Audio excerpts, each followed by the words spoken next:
Am I the asshole for giving my son $15,000 for his wedding knowing that it would not go down well with my daughter? My 50M son, 29M is getting ready to marry his fiancée of 3 years.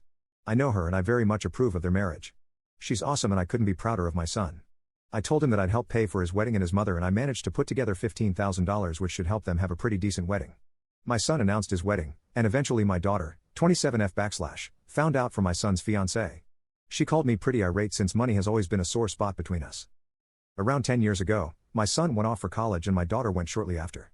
My son went to a local community college and later became a welder. My daughter was always more academically minded than him and got accepted to a pretty great school in New York for music.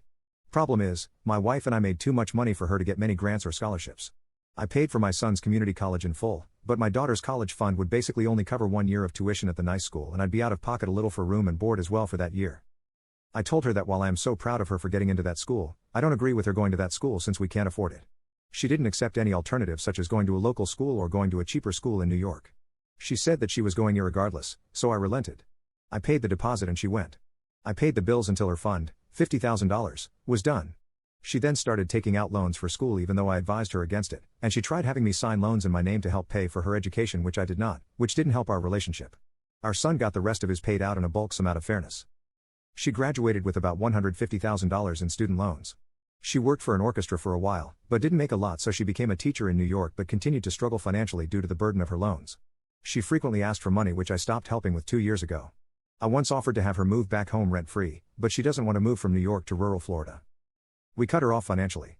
This has led to a frosty relationship with my daughter as she blames us for her woes, not taking loans for her and not helping more with her college costs. She even had a fiancé break things off when he found out her loan burden, which she blamed us for. It all culminated with her calling in tears, blaming us for her financial condition, calling us terrible parents, and that since we obviously care for our son more, he'll be the only one we have contact with. We tried to reassure her that we still love her so much and we'd make a similar contribution should she get married, but that didn't help her calm down. She hasn't returned our texts or calls in a while and we're pretty beat up about it. My wife especially is crying pretty often. Did I mess up? Am I the a-hole? I miss my baby girl.